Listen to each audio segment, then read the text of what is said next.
தள்ளுபடி அத்தனை பேரும் அல்லம்படி 6 முதல் 60% வரை ஆடி தள்ளுபடியுடன் சூப்பர் சரவணா ஸ்டோர்ஸ், சென்னை, மதுரை, கோவை. இவிஎம்ல கோளாறு அப்படின்னா அது அந்த பெட்டிஷனை கோர்ட் வேற மாதிரி ட்ரீட் பண்ணும். இதுல இருக்கிற அட்வான்டேஜ் அது. அப்போ 2வது நாள் 3வது நாளோட இவிஎம்ல அப்பேரண்டா நிறைய தவறுகள் தெரியுது. அடுத்தடுத்து மிகப்பெரிய பரபரப்பான சம்பவங்கள் குளத்தூர்ல காத்துட்டு இருக்குன்னு தான் நான் டேக் வரதுக்கான வாய்ப்பே கிடையாதுங்க. வரவே கூடாது. புது டேகோ புது சீலோ வரவே முடியாது. அப்படின்னா இவிஎம்ஏ மாறி இருக்கா அப்படின்னு சந்தேகங்கள் வரத்தான் செய்யும். அன்எக்ஸ்பிளைன்டு காலதாமதம், 2 மாசம் காலதாமதம், 2 வாரம் அப்படிங்கிற காலதாமதத்தை புரிஞ்சுக்க முடியுது. 2 மாதம் அப்படிங்கிறது ரொம்ப அதிகமான காலதாமதமா இருக்கு. அப்ப இயற்கையான டவுட் என்ன வரும்னா, இதை பயன்படுத்திட்டு வேற மாத்தினாங்களாங்கிற டவுட் வரத்தான் செய்யும்.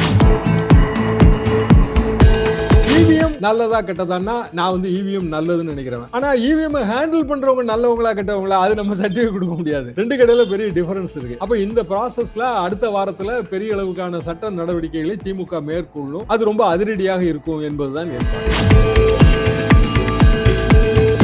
2 ஓட்டிங் மிஷின்ல தவறே நடக்கலன்னு ஒரு தேர்தல் அதிகாரி பேட்டி கொடுக்கிறார். அந்த பேட்டி வைரலான உடனே அதுக்கு எதிர்வினை எப்படி வந்துச்சு சோசியல் மீடியால? மு.க. ஸ்டாலின் 2வது முறையாக தோற்றார், மீண்டும் தோல்வி, அப்படி வந்துச்சா வரலையா? அப்போ அந்த ரிஸ்க ஒரு வேட்பாளர் எடுக்கிறாரு. மு.க. ஸ்டாலின் மாதிரியான சீனியர் லீடர் அவர் அந்த ரிஸ்க் எடுக்காருன்னா அவருக்கு கண்டிப்பான ஒரு ஃபீட்பேக் கிடைச்சிருக்கும். திங்கள் செவ்வாய் புதன்ல நமக்கு டோட்டல் இது தெரிஞ்சு போயிடும். மொத்தம் எத்தனை நம்பர்ல ப்ராப்ளம் இருக்குன்னு தெரிஞ்சிடும். அதுக்கு பிறகு இப்போ ஒன்னொன்னா ரிப்போர்ட் வாங்கிடுவாங்க. டெய்லி 2 மிஷின் நம்ம செக் பண்றோம், இல்ல 5 மிஷின் செக் பண்றோம்னா உடனுக்குடன் ரிப்போர்ட் வந்துடும். இது எல்லாத்தையும் எடுத்துட்டு நீதிமன்றத்துக்கு போவாங்க. அடுத்த வாரம் இது ஒரு பரபரப்பான அகில இந்திய செய்தியாக மாறும்.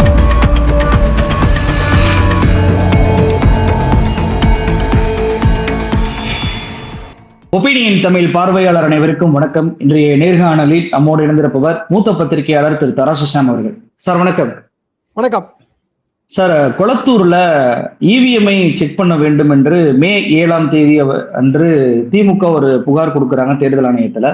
அதன்படி 29ஆம் தேதி இந்த இவிஎம் செக்கிங் ப்ராசஸ் என்பது ஆரம்பித்தது. முதல் நாள் 2 இவிஎம் அது சரியாக இருந்தது. 2வது நாள் 3வது நாள்ல இவிஎம்களில் ஒரு இவிஎம்ல விவிபேட் 2 நாட்களையுமே ஒர்க் ஆகவில்லை, கண்ட்ரோல் யூனிட்ல இருந்து வரக்கூடிய அந்த விவிபேட் ஒர்க் ஆகவில்லை என்ற குற்றச்சாட்டை வச்சிருந்தாங்க. இப்ப 3வது நாளும் பாத்தீங்கன்னா கிட்டத்தட்ட ஒரு 3 இவிஎம்கள்ல பூத் நம்பர் 157ல அட்ரஸ் டேக், அந்த அட்ரஸ் டேக்ல எதுவுமே ஃபில் பண்ணாம புதிய அட்ரஸ் டேக் இருக்கு. அதாவது அதுல மிஷின் நம்பர், பூத் நம்பர், தொகுதி நம்பர் எல்லாமே போடுவாங்க. ஆனா எதுவுமே இல்லாம ஃபில் பண்ணாம புதிய அட்ரஸ் டேக் இருக்கு. அரக்கு சீல் என்பது அந்த அட்ரஸ் டேக் பின்னாடி வைப்பாங்க, ஆனா அதை முன்னாடி வச்சிருந்தாங்க. இவிஎம்லயுமே டேக்ல மாதிரி 7 இவிஎம்ல நாங்க பார்த்தோம் அப்படின்னு சொல்லிட்டு வகை குற்றச்சாட்டுகளை என்ஆர் இளங்கோ அவர்கள் வைத்திருக்கிறார். இந்த ப்ராசஸை நாங்க தொடர விரும்பல, இதுவே எங்களுக்கு போதிய ஆதாரமாக இருக்கிறது, இந்த தேர்தல் சரியாக நடைபெறவில்லை, நாங்க கோர்ட்டுக்கு போவோம் அப்படின்னு சொல்லிட்டு அறிவிச்சிருக்கிறார். நீங்க எப்படி பாக்குறீங்க சார்? நீதிமன்றத்துக்கு போவதுதான் சரி. அதாவது இவிஎம் செக்கிங் இது ஒரு ப்ராசஸ்ல கோர்ட்டே ஆர்டர் பண்ணி இந்தியா முழுசும் இது நடைமுறையில் இருக்குங்க. நமக்கு சந்தேகம் இருந்தா நம்ம பணம் கட்டி, அதாவது நம்ம செலவுல பணம் கட்டி ஒரு குறிப்பிட்ட எண்ணிக்கையிலான எலக்ட்ரானிக் ஓட்டிங் மிஷினை அதோட இணைக்கப்பட்ட விவிபேட்டை செக் பண்றது. மறு வாக்கு எண்ணிக்கை கிடையாது இது. இந்த ப்ராசஸ் முடிஞ்ச பிறகு அதிகாரிகள் ஒரு ரிப்போர்ட் கொடுப்பாங்க. அதுக்கு பிறகு அடுத்த கட்டம் தொடங்கும். அப்போ இப்போ குளத்தூர்ல திமுக சார்பாக ஒவ்வொரு பூத்லேயும் ஏஜென்ட் இருந்திருப்பாங்க, கவுண்டிங் ஏஜென்ட் இருந்திருப்பாங்க, எல்லாத்தையும் சூப்பர்வைஸ் பண்றதுக்கு ஆள் இருந்திருப்பாங்க. இது ஒவ்வொரு இவிஎம்மும் நம்ம க்ளோஸ் பண்ணும்போது நிறைய ப்ராசஸ் இருக்கு அதுல. இப்போ உதாரணமாக ஒரு இவிஎம் நீங்க ஒரு நம்பர் சொல்றீங்க, அந்த தொகுதியில அந்த இவிஎம் க்ளோஸ் ஆகும்போது ஒரு ரிப்போர்ட் திமுகவோட அதிகார முகவர் வேட்பாளருக்கு கொடுத்து கட்சி தலைமைக்கு வந்திருக்கும். இங்க வேட்பாளரே மு.க. ஸ்டாலின். இது எல்லா இவிஎம் எல்லா இதுமே இப்படிதாங்க. இவிஎம் ஒரு ஸ்டாண்ட் அலோன் யூனிட். இவிஎம்ல தவறு நடக்கணும்னு நான் நினைக்கல. ஆனா இவிஎம் ஹேண்டில் பண்றவங்க அவங்க பல்வேறு விதமான அழுத்தங்களுக்கு ஆட்படுறாங்க. இதான் ப்ராசஸ்ங்க. 1989 முதல் இவிஎம் டெமோவை அட்டன் பண்ண ஜேர்னலிஸ்ட்ல நானும் ஒருத்தன். அதான் மாடல் நம்பர் 1ங்க. அது ரொம்ப இது இப்போ நீங்கள் பார்க்குற இவிஎம்க்கு அதுக்கு ரொம்ப பெரிய வித்தியாசம் இருக்கும், பெருசாக இருக்கும். ஆனால் அது வரைக்கும் நாங்கள் எல்லாமே வாக்கு சீட்டு முறையை தான் பார்த்துருக்குறோம். இன்னும் சொல்ல போனால் என்னோட ஸ்கூல் டேஸ்ல வந்து மஞ்சப்பட்டிக்கு ஓட்டு போடுங்க, சிவப்பு பட்டிக்கு ஓட்டு போடுங்கன்னு கலர் பாக்ஸ் தாங்க. மஞ்சப்பட்டிக்கு ஓட்டு போட்டா காங்கிரஸ், இப்படி கலர் பாக்ஸ். அதுக்கு பிறகு வந்து இரட்டை மெம்பர் தொகுதி இருந்துச்சு. அதுல வந்து ஓட்டுப்பட்டியில் நம்ம முத்திரை குத்தி சீட்டு போடணும். எப்படி முத்திரை குத்துறதுங்கிறதுக்கு ஒரு டெமோ உண்டுங்க. ஏராளமான செல்லாத வாக்கு வரும். அதுல ஒரு பிரச்சனையே வந்துகிட்டே இருக்கும். அப்புறம் படிப்படியாக அது இம்ப்ரூவ் ஆச்சு. ஃபர்ஸ்ட் நான் இந்த ஓட்டிங் மிஷினை மாடல் பார்க்கும்போது, டெமோ பார்க்கும்போது ரொம்ப ஆச்சரியமா இருந்தது. பரவாயில்லையா, இது ஒரு நல்ல சிஸ்டமா தெரியுது அப்படின்னு. அதற்கடுத்த சில வருடங்கள்ல இங்க சென்னையில வந்து முதல் முறையா அதை அறிமுகப்படுத்தினப்ப ரொம்ப ஆர்வத்தோடு தான் போனோம். அது வந்து மார்க் 2ன்னு நினைக்கிறாங்க, 2வது மாடல். இப்போ நிறைய மாடல் இம்ப்ரூவ் ஆகி வந்துருச்சு. அது பிறகு சுப்பிரமணியசாமி வழக்கில் தான் இந்த விவி பேட் வந்துச்சு. அதுவும் லேட்டஸ்ட் அடிஷன். இப்போ இது ஒவ்வொரு கட்டத்திலையும் இதை செக் பண்றதுக்கு வழிமுறைகள் இருக்கு, ஸ்ட்ரிக்டான வழிமுறைகள் இருக்குங்க. அப்போ இவிஎம்ல கோளாறு பண்ணி ஜெயிச்சிட்டாங்க அப்படின்னு எடுக்கிறத விட இவிஎம் ஹேண்டில் பண்ணதுல வந்து கோளாறுகள் இருக்குன்னு எடுக்கிறது தான் கரெக்ட். அதனாலதான் இப்போ நீங்க இப்போ நம்ம பேசுற இந்த சிஸ்டம் வந்துச்சு. அப்போ ஒரு வேட்பாளர், அவர் கீழே வந்து ஏராளமான முகவர்கள் இருப்பாங்க, கவுண்டிங் ஏஜென்ட் எல்லாரும். அவங்க வந்து ஒரு ரிப்போர்ட் கொடுத்துருப்பாங்க. அதுக்கு பிறகு வேட்பாளர், தோல்வியடைந்த வேட்பாளர், குறிப்பா மு.க. ஸ்டாலின் மாதிரியான பெரிய தலைவர்கள், அவங்க வந்து அதுக்கு பிறகு ஒரு மைக்ரோ அனாலிசிஸ் பண்ணுவாங்க. திமுகலே நடந்ததுங்க, குளத்தூர்லேயே நடந்தது. இந்த மைக்ரோ அனாலிசிஸ்ல தான் பூத் வைஸ் என்னென்ன கோளாறுகள் இருந்தது, நம்ம கட்சி அட்மினிஸ்ட்ரேஷன்ல கோளாறு இருந்ததா, நம்மளோட கேம்பெயின்ல கோளாறு இருந்ததா, இல்ல வாக்குப்பதிவுல கோளாறு இருந்ததா, இப்படி பல விஷயங்கள்ல நுணுகி ஆராயறதுங்க.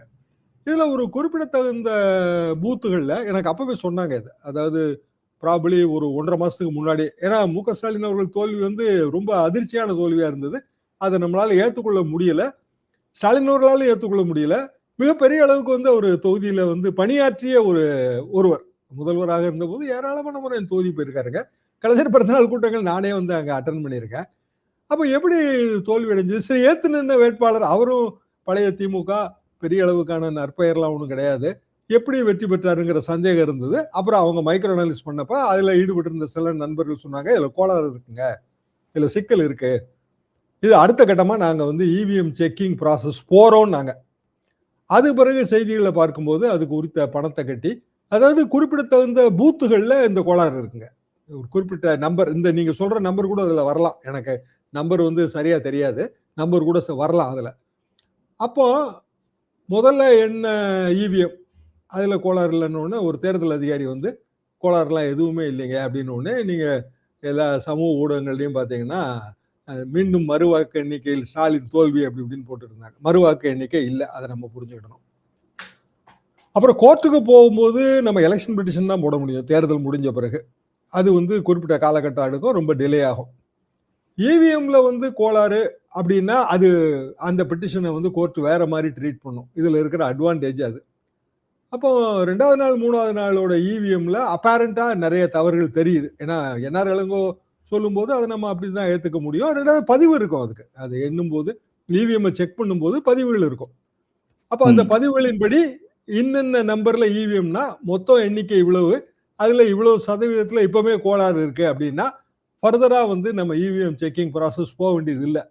அதை ஸ்டாப் பண்ணிட்டு நீதிமன்றத்துக்கு போவது அல்லது வந்து இது வேற ஏதாவது ஒரு ரூபத்துல இதுக்கு சட்ட ரீதியான நிவாரணம் தேடுவது, இதுதான் சிறந்த முறையாக இருக்கும். அடுத்தடுத்து மிகப்பெரிய பரபரப்பான சம்பவங்கள் குளத்தூர்ல காத்துட்டு இருக்குன்னு தான் நான் நினைக்கிறேன். சரி, இப்பவே 19 கேள்விகளை நாங்க தேர்தல் ஆணையத்தை கேட்டிருக்கிறோம், அந்த பதில் வர வேண்டும். அதே போல நீங்க சொன்னது மாதிரி எல்லாமே சிசிடிவி காட்சிகள் முன்னாடி தான் நடந்திருக்கு, அது எல்லாத்தையுமே நாங்க எவிடன்ஸாக பண்ணுவோம். இந்த 157வது பூத்தில் இருக்கக்கூடிய இவிஎம்ஐயுமே வந்து பாதுகாத்து வைக்க வேண்டும் அப்படின்ற ஒரு கோரிக்கையும் வச்சிருக்கிறாங்க. சார், மே 7ஆம் தேதி எண்ணிக்கையை வந்து பண்ணணும் அப்படின்னு சொல்லிட்டு ஒரு கோரிக்கை வைக்கும்போது, அதாவது இவிஎம் செக்கிங் பண்ணணும் அப்படின்ற கோரிக்கை வைக்கும்போது 28 கிட்டத்தட்ட 2 மாதங்கள் காலம் டைம் எடுத்தது அப்படின்றது மிகப்பெரிய டைமாக இல்லையா? இப்ப இவர் வைக்கக்கூடிய குற்றச்சாட்டு என்பது புதிய டேக் வந்து இருந்ததை பார்த்தோம், அதை யூஸ் பண்ணாத டேக், அது எப்படி வந்துச்சு அப்படின்ற கேள்வி வைக்கும்போது இடையே ஏதேனும் மாறுதல்கள் செய்திருக்கலாமோ அப்படின்ற சந்தேகத்தையும் அவர் வைக்கிற மாதிரி இல்லையா? நம்ம தேர்தல்கள் சந்தேகத்துக்கு இடமில்லாம இருக்கணுங்கிறதுல மாற்று கருத்தே இருக்க முடியாது. அப்போ புது டேக் வர்றதுக்கான வாய்ப்பே கிடையாதுங்க, வரவே கூடாது.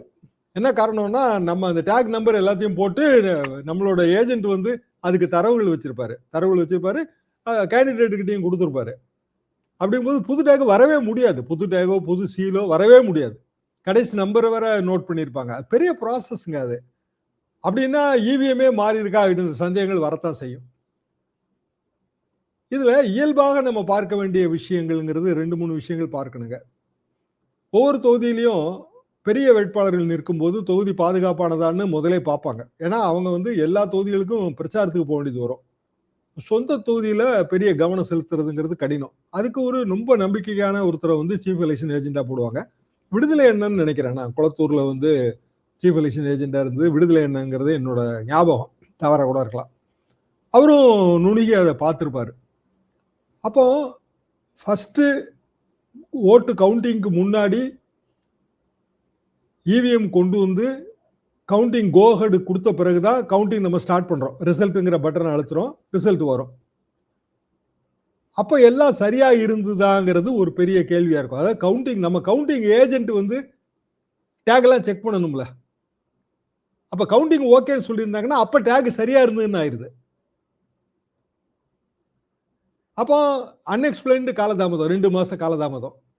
இதை தேர்தல் அதிகாரிகள் அவங்க நிச்சயமா எக்ஸ்பிளைன் பண்ணணும். என்ன காலதாமத்துக்கான காரணம் என்ன? 15 நாள் வரைக்கும் தாமதம் ஆகிறத என்னால புரிஞ்சுக்க முடியுதுங்க. 2 வாரம் அப்படிங்கிற காலதாமதத்தை புரிஞ்சுக்க முடியுது. 2 மாதம் அப்படிங்கிறது ரொம்ப அதிகமான காலதாமதமா இருக்கு. அப்ப இயற்கையான டவுட் என்ன வரும்னா, இதை பயன்படுத்திட்டு வேற மாத்தினாங்களாங்கிற டவுட் வரத்தான் செய்யும், வராம இருக்காது. அப்படின்னா இப்ப இதுக்கான தீர்வு என்ன? தீர்வு என்னன்னா, நீதிமன்றம் நேரடியாக இதுல தலையிட வேண்டிய ஒரு கட்டாயம் வருது. அதாவது எலெக்ஷன் பெட்டிஷன்ங்கிற ரூட்டு அது ரொம்ப காலதாமதமான ரூட்டு. இப்போ உதாரணமாக மே மாதம் இவங்க சொன்ன தேதியிலையோ இல்லை அதுக்கு அடுத்த ஓரிரு தினங்கள்லயோ இந்த கோளாறுகள் கண்டுபிடிக்கப்பட்டிருந்தா வெற்றி பெற்றதாக அறிவிக்கப்பட்ட எம்எல்ஏ பதவி பிரமாணம் செய்ய விடாதபடி தடுத்திருக்கலாம். ஏன்னா அந்த ஒரு ஓட்டு இதுல நீங்க அதை பார்த்தீங்க. ஒரு ஓட்டு டிஃபரன்ஸ்ல திருப்பத்தூருக்கு ஓட்டு மாறி போச்சு. வாய்ப்பு இருக்குங்க, திருப்பத்தூருங்கிற ஊருக்கும் ஓட்டு மாறி போயிடுச்சு. கடைசியில் ஒரு ஓட்டுல திமுக வேட்பாளர் ஒருவர் தோல்வி அடைகிறார். அப்புறம் அவர் கோர்ட்டுக்கு போறாரு. ஸோ ஒரு ஓட்டுங்கிறது ரொம்ப அப்பேரண்டா தெரியும் போது கோர்ட் அந்த மாதிரியான ஒரு உத்தரவு போடுது. அவர் பதவி பிரமாணம் எடுக்கல. அதுக்கு பிறகு காலதாமதம் ஆகும்போது எலெக்ஷன் பெட்டிஷனுக்கான டைம் முடிஞ்சு போயிடும். அதனால அவர் எலெக்ஷன் பெட்டிஷன் போட வேண்டிய கட்டாயம் வந்துருச்சு. அப்ப 2 பெட்டிஷன் சர்வைவ் ஆகாது. அதனால அந்த பழைய பெட்டிஷன், ஒரு ஓட்டு திருப்பத்தூர் பெட்டிஷனை அவர் வித்ட்ரா பண்ணிட்டாரு. அப்போ இபிங்கிறது நீங்க அப்பா வண்ணாச்சி மேட்டர்ல நீங்க பார்க்கலாம். இபி எல்லாம் முடிஞ்சு ரீகவுண்டிங்லாம் ஆனவர் அதுக்குள்ள தேர்தல்லாம் 2 தேர்தலும் முடிஞ்சு போச்சு. அது ரொம்ப லாங் ரூட்டுங்க. நம்ம இந்தியாலே அது ஒரு பெரிய கோளாறுன்னு நான் நினைப்பேன். அதாவது எலெக்ஷன் பெட்டிஷனை விசாரிக்கிறதுக்குன்னு தனியான அமைப்புகளும் துரிதப்படுத்தப்பட்ட நடவடிக்கையும் நமக்கு தேவை. 5-10 வருஷம் கழிச்சு அதுல ரிசல்ட் என்னங்க பிரயோஜனம் இருக்கு? இல்ல 5 வருஷம் கழிச்சு ரிசல்ட் வந்தாலும் என்ன பிரயோஜனம் இருக்கு? அடுத்த தேர்தலே வந்துடும், எல்லாமே மாறிடுங்களே. அப்ப நம்ம ஃபாஸ்ட் ட்ராக் கோர்ட் சொல்றோம். நீட்டு போராட்டத்துல ஃபாஸ்ட் ட்ராக் கோர்ட் அமைப்போன்னு மோடி பெருசா மாறுதட்டி சொல்றாரு. நம்ம கிரிமினல் ஜஸ்டிஸ்லேயே ஃபாஸ்ட் ட்ராக் கோர்ட் இருக்குங்க. நீங்க சென்னைக்கு வந்தீங்கன்னாலே ஃபாஸ்ட் ட்ராக் கோர்ட் துரிதப்படுத்தப்பட்ட நீதி 3 மாசத்துக்குள்ள கொடுக்கணும், 6 மாசத்துக்குள்ள கொடுக்கணும்னு ஒண்ணுக்கு டைம் ஃப்ரேம் இருக்கு. ஆனா எலெக்ஷன் பெட்டிஷனுக்கு எந்த டைம் ஃப்ரேமும் இல்லை. இது பொதுஜனங்கள் சம்பந்தப்பட்ட, வாக்காளர்கள் சம்பந்தப்பட்ட பெரிய பிரச்சனைங்க. இந்தியாவோட தேர்தல் நடைமுறையே கேள்விக்குள்ளாக்கிறோம் இல்லைங்களா? ஒரே ஒரு தேர்தல், அந்த தேர்தலில் இவிஎம்ல கோளாறு அப்படின்னா நாட்டில் இருக்கிற எல்லா தேர்தல்கள், எல்லா வாக்குச்சாவடி இவிஎம்கள் மேலேயும் மக்களுக்கு சந்தேகம் வந்துடும். அந்த சந்தேகம் வரவே கூடாது. இல்லை இவிஎம் எல்லாத்தையும் ஸ்கிராப் பண்ணிட்டு ஓட்டு சீட்டு முறைக்கு போக முடியுமானா இப்போ போக முடியாதுங்க நம்மளால. திருப்பி அது பேப்பர் ட்ரையல், ஏகப்பட்ட பழைய பிரச்சனைகளை பூரா எங்க காலத்தில் நாங்கள் சந்திச்ச எல்லா பிரச்சனையும் நீங்க பார்க்க வேண்டியது வரும். திருப்பி அதைத்தான் கோளாறுகளா சொல்லிட்டே இருப்பாங்க எல்லாரும். அப்போ இவிஎம் நல்லதா கெட்டதான்னா நான் இவிஎம் நல்லதுன்னு நினைக்கிறேன். ஆனா இவிஎம் ஹேண்டில் பண்றவங்க நல்லவங்களா கெட்டவங்களா அது நம்ம சர்டிஃபிகேட் கொடுக்க முடியாது. 2 கடையில பெரிய டிஃபரன்ஸ் இருக்கு. அப்ப இந்த ப்ராசஸ்ல அடுத்த வாரத்துல பெரிய அளவுக்கான சட்ட நடவடிக்கைகளை திமுக மேற்கொள்ளும். அது ரொம்ப அதிரடியாக இருக்கும் என்பதுதான் என் பார்வை. எலெக்ஷன் பெட்டிஷன் என்பது நீண்ட காலம் நடக்கும் அப்படின்னு சொன்னீங்க. அது கரெக்டான ஒரு சார். ஆனா இது முதலமைச்சர் தொகுதி அப்படின்றது கூடுதல் கவனம் பெறுமா? ஏன்னா இப்ப அரவிந்த் கெஜ்ரிவால் தோற்கிறார், மம்தா பானர்ஜி தோற்கிறார், ஸ்டாலின் அவர்கள் தோற்றிருக்கிறார், பினராயி விஜயனுமே ஒரு மைல் வித்தியாசத்துலதான் வெற்றி பெறுகிறார். தொடர்ச்சியாக முதலமைச்சர் தோற்கிறார் என்பது ஒரு சந்தேகத்தை கிளப்பினாங்க. மம்தா பானர்ஜி இவிஎம் மீது குற்றச்சாட்டு வச்சாங்க. ஆனா அங்க இவிஎம் எரிந்தது அப்படின்ற பிரச்சனைகள் எல்லாம் விழுந்தது. இப்போ ஸ்டாலின் அவர்கள் தோல்வி, இவிஎம் முறைகேடு அப்படின்னு சொல்லிட்டு கேஸ் போகும்போது அது இந்தியா முழுக்க ஒரு அலையை வந்து இவிஎம்க்கு எதிராக உருவாக்குமா அப்படின்ற ஒரு கேள்வி. இன்னொரு பக்கம் இது கொளத்தூர்ல மறு தேர்தல் அப்படின்ற நோக்கி போகுமா, இல்ல தமிழ்நாடு முழுவதும் நடந்த தேர்தலுமே இவிஎம் முறைகேடு மோசடி அப்படின்றதை நோக்கி போகுமா? நீங்க எப்படி அதை பாக்குறீங்க? இவிஎம் செக்கிங் இருக்கு இல்லைங்களா, இந்த ப்ராசஸ் டோட்டலாக டிஃப்ரெண்ட். இதில் வந்து உடனடியாக ரீகவுண்ட் அதுக்கெல்லாம் போகவே முடியாது, வாய்ப்பு கிடையாது.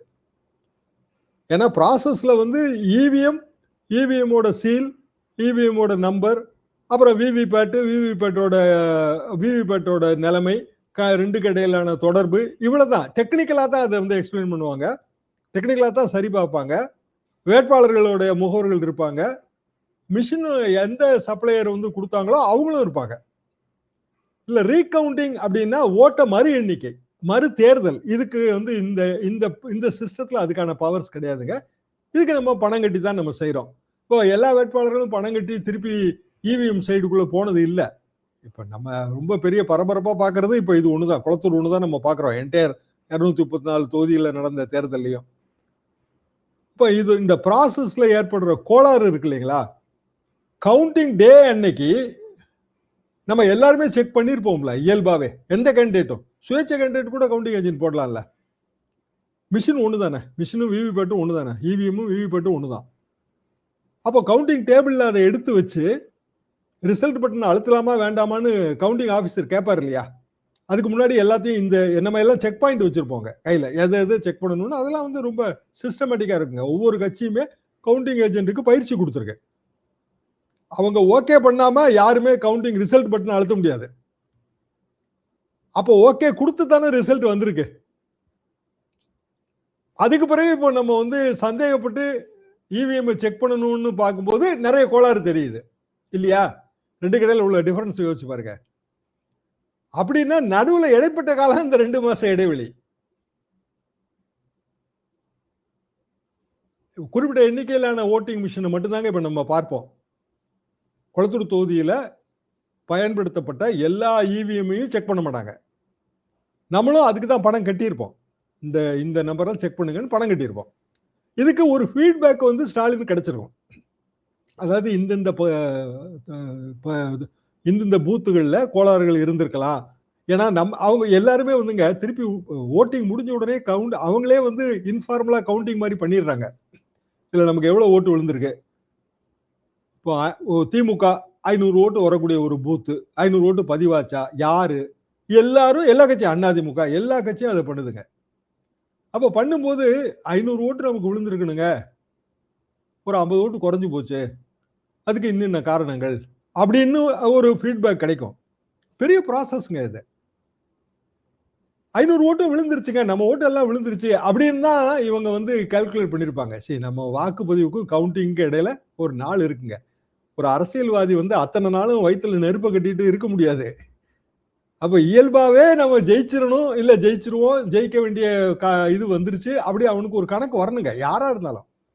சரி, இப்ப மேயர் பிரியா இருக்காங்களா, அவங்க தாத்தா செங்கை சிவம் வந்து எனக்கு ரொம்ப க்ளோஸ் ஃப்ரெண்டுங்க. இவர் வந்து அதாவது சென்னாரெட்டி காலத்துல அவருக்கு சிண்டிகேட் மெம்பர்ஷிப் பதவியெல்லாம் கொடுத்து வச்சிருந்தோம். அந்த பாராட்டு விழாக்கெல்லாம் நானும் போயிருக்கிறேன், அவரோட பாராட்டு விழாக்கு. பருதி இளவழுதியும் செங்கை சிவமும். அப்போ பேசிட்டே போவோம் கார்ல. அப்போ கள்ள ஓட்டு இதெல்லாம் போட்டு ஜெயிக்க முடியுமாண்ணே, ஓட்டுக்கு பணம் கொடுத்தா ஜெயிக்க முடியுமா, அப்படியான என்ன கேள்வி வேணாலும் அவர்கிட்ட கேட்கலாம். ரொம்ப இயல்பா பதில் சொல்லுவார். அவர் என்ன சொல்லுவாருன்னா, அப்படியெல்லாம் இல்லைங்க, கள்ள ஓட்டு போட்டு டபுள் ஓட்டு போட்டு பணம் கொடுத்தா அப்படியெல்லாம் ஜெயிக்க முடியாது. நமக்கு தொகுதியில் நம்ம நல்லா வேலை பார்த்துருக்கணும், நல்ல பெயர் இருக்கணும், அப்பதான் ஜெயிக்க முடியும்.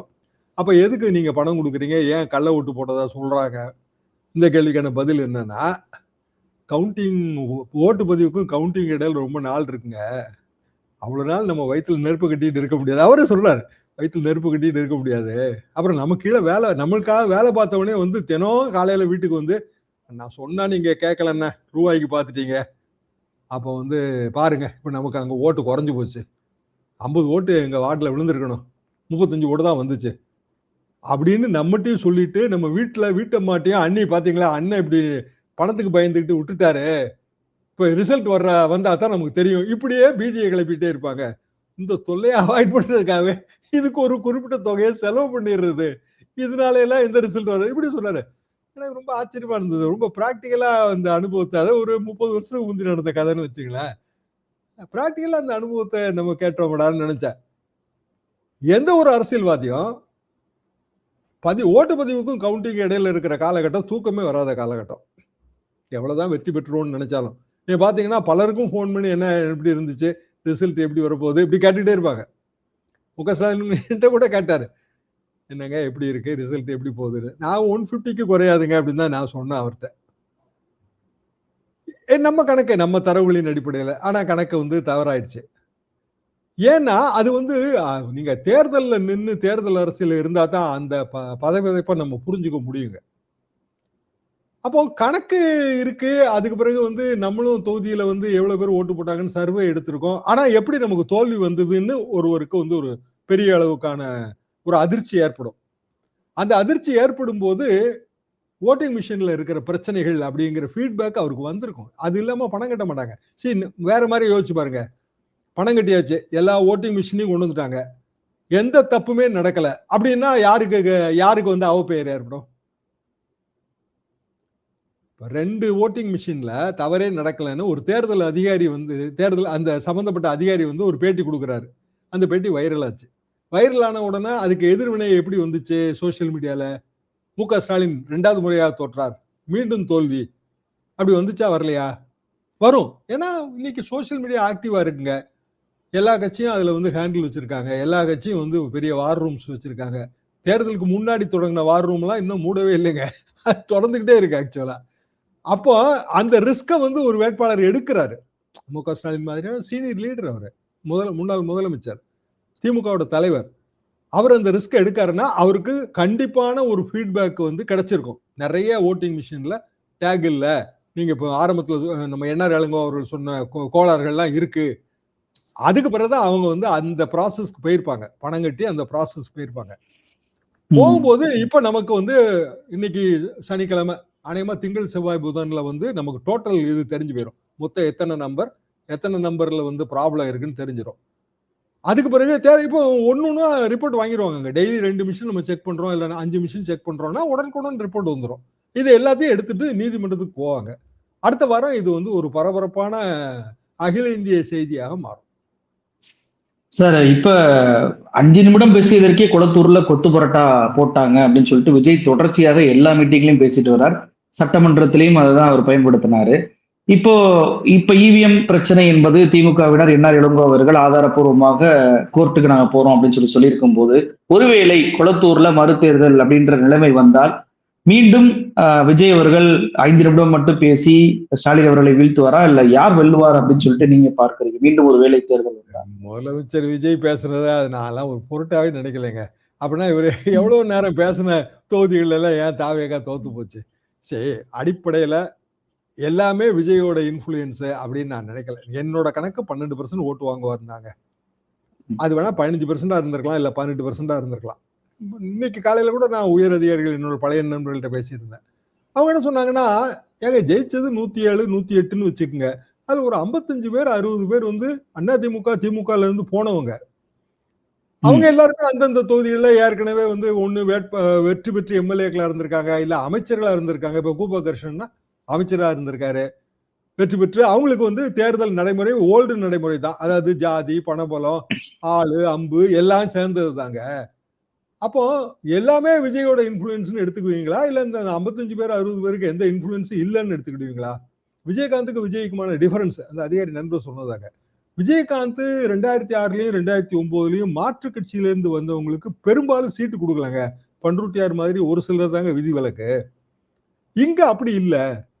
234 தொகுதியிலுமே நிறுத்தப்பட்டவர்கள்ல பெரும்பாலும் வந்து மாற்று கட்சியில இருந்து வந்தவங்க. விஜய் அவர்களே வேட்பாளர் அறிமுக கூட்டத்துல பல பேரை வந்து அவருக்கு தெரியல, உண்மை. கண்கூடாவ பார்த்தோம், அது எல்லா வீடியோக்களையும் இருக்கு. அப்புறம் அவர் அறிவித்த வேட்பாளர் அதுக்கு மேல வேற வேட்பாளரை போட்ட கதையும் இருக்கு. இப்போ உதாரணமா குதிரை பேர ஊழல் வழக்கு, அதுல அந்த ஊத்தங்கரை எம்எல்ஏ, ஆனா அவர் லிஸ்ட்லயே கிடையாது. அவர் எப்படி எம்எல்ஏ கேண்டிடேட் ஆனாருங்கிறதுலாம் இனி வந்து நீங்க சிபிஐ தான் வந்து விசாரிக்கணும். இப்படி விஜய் வாங்கின 1,75,00,000 ஓட்டும் விஜய் ஓட்டுன்னு நாங்க எடுத்துக்கிடலைங்கன்றாங்க அதிகாரி நண்பர்கள். எனக்கு அந்த கருத்து வலிமையானதா தான் தெரியுது. அப்படின்னா எவ்வளவுதாங்க விஜய்க்குன்னு ஒரு பெர்சனல் இன்ஃபுளுன்ஸ் வந்திருக்கும்?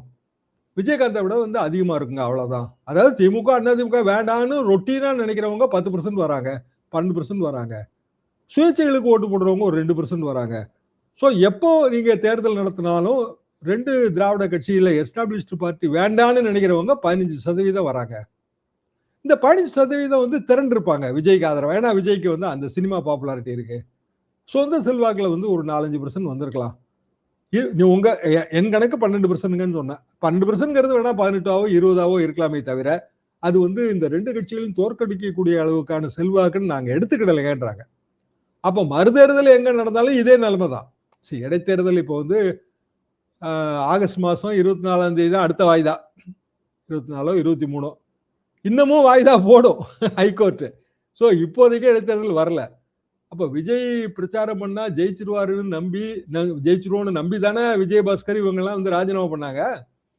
இப்ப அவங்க எம்எல்ஏ பதவியும் போயிருச்சு. ஒரு முக்கியமான பட்ஜெட் கூட்டத்தொடரில் கூட இப்ப அவங்களால கலந்துக்க முடியலன்னு நிலைமை வந்துருச்சு. இப்ப இந்த கோளாறுகள்லாம் இப்போ குளத்தூர்ல இந்த கோளாறு இப்படி கோளாறுகள்லாம் வெளியில வரும்போது எந்த நம்பிக்கையில நம்ம எம்எல்ஏ பதவியை விட்டுட்டு வந்தோடனே அவங்க கன்ஃபியூஸ் ஆயிடுவாங்க இல்லையா? இப்போ சனிக்கிழமை பனையூர் பஸ் நிரம்பி விழுந்துச்சுங்க. 2-3 வாரம் லீவு. இப்போ இன்னைக்கு ஏதோ பஸ் விட்டுருக்காங்கன்னு நான் கேள்விப்பட்டேன். என்னன்னு தெரியல, இது வரைக்கும் எனக்கு செய்தி தெரியல.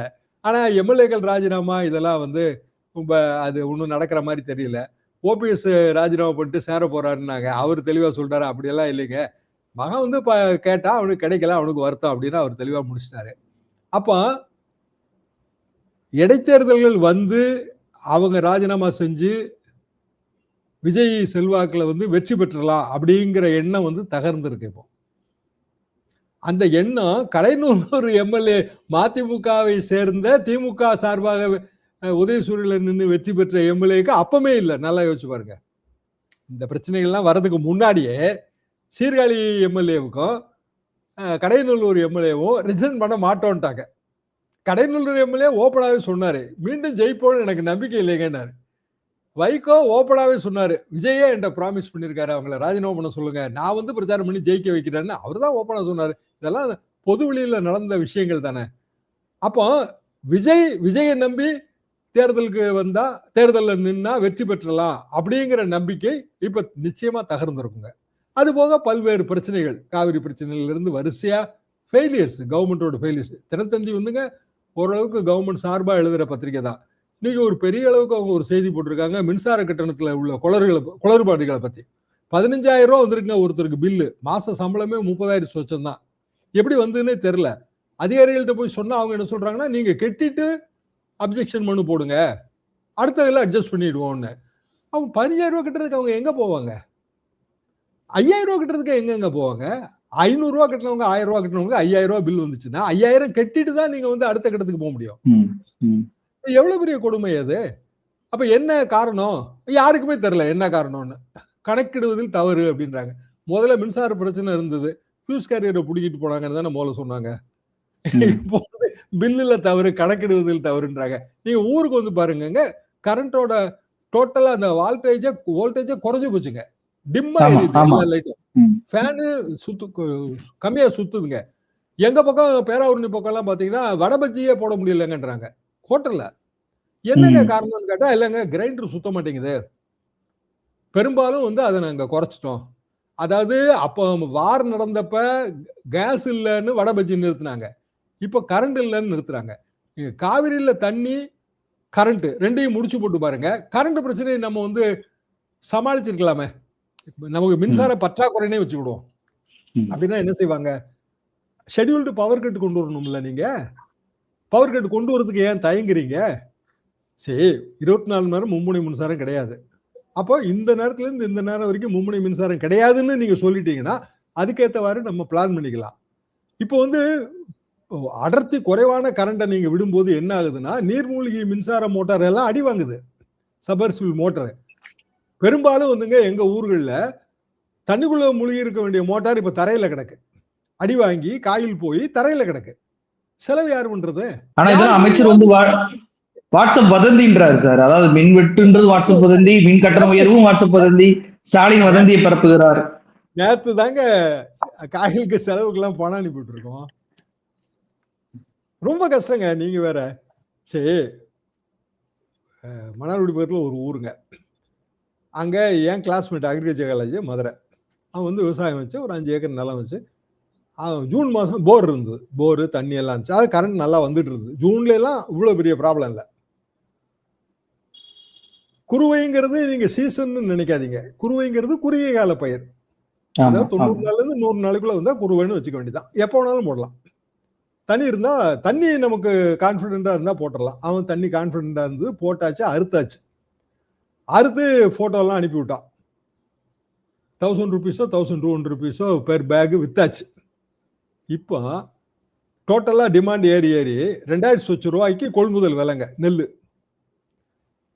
என்ன தண்ணியெல்லாம் வச்சு குருவையெல்லாம் அறுத்து நான் ஒரு மூட்டைக்கு 1000 ரூபாய் மேனைக்கு லாஸ் பண்ணிட்டேன் அப்படின்றான். அவனை பொறுத்த வரைக்கும் அது லட்சக்கணக்கான லாஸ் ஆயிடுச்சு. அப்போ ஒரு விவசாயி எப்பவுமே வந்து செத்து சுண்ணாம்பாயிட்டே இருக்கான். அதை வந்து கவனிக்க வேண்டிய துறைகள் ஏதாவது ஒட்டுமொத்தமா கவனிக்குதானா? கவனிக்கல. இன்னைக்கு பாத்தீங்கன்னா 2 பக்கம் ஒரு முதலமைச்சரோட பவர்ஸ் எல்லாத்தையும் அவரு பல பேருக்கு மாத்தி கொடுத்துருக்காருங்க, பல அமைச்சர்களுக்கு. எந்த முதலமைச்சரும் செய்ய மாட்டாங்க. அது அதாவது இன்ஃபார்மலா நீங்க கொஞ்சம் பார்த்து எனக்கு ரிப்போர்ட் அனுப்புங்கன்னு சொல்லுவாங்க. அதிகாரபூர்வமா முதலமைச்சர் என்னென்ன இப்போ உதாரணமா முனிசிபாலிட்டி இங்க எல்லாம் டிரான்ஸ்பர்ஸ் முதலமைச்சர் பார்க்க வேண்டிய மேட்ரு அதை தூக்கி வேற ஒரு அமைச்சர் கொடுத்தாச்சு. 2 பக்கங்க படிச்சீங்கன்னா தலையை சுத்துது. எதுக்கு இந்த மாதிரியான பவரை அப்படி அவரு பவரை வந்து ஒரு முதலமைச்சர் ரெஸ்பான்சிபிலிட்டியை உதறாரு. நான் சப் டெலிகேஷன் ஆஃப் பவர்னு கூட நான் பார்க்கலைங்க. சில விஷயங்கள் முதலமைச்சரோட பொறுப்பு தான். அவர் எவ்வளவு அதுக்குதான் அவர் முதலமைச்சர். எதுக்கு இவ்வளவு பெரிய பாதுகாப்பு ஏற்பாடுலாம் பண்றோம்? முதலமைச்சர் என்பவர் மிக அதிகமான வேலை பளு உள்ளவர் இல்லையா? ஆமா ஆமா. எனக்கு ரொம்ப வேலை ஜாஸ்தியா இருக்குங்க, இந்தாங்க நீங்க ஒரு 10 பவர் எடுத்துங்க, இந்தாங்க ஒரு 5 பவர் எடுத்துக்கணும் அப்படி சொல்ல முடியுங்களா? அதிகாரபூர்வமா கொடுத்து வந்துச்சுங்க. கவர்மெண்ட் ஆஃப் தமிழ்நாடோட ஆர்டர் இருக்கு கையில. அப்ப எதை நோக்கி போகுது? முதலமைச்சருக்கு வேலை பார்க்கிற ஆர்வம் இல்லையா? எங்க போய் முடிய போகுதுன்னே தெரியல. நிகழ்ச்சியில் கலந்து கொண்ட நிறைய தகவல்களை நம்ம என்கிட்ட போயிருந்தீங்க. ரொம்ப நன்றி சார்.